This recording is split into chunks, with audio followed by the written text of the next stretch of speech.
బంగారు కొండ సడి చేయకుండా ఎదలోని వెన్న దోచెనే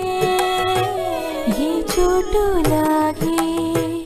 దోబుచులాడి సడి చేయకుండా కాచెనే నీవెక్కడున్నా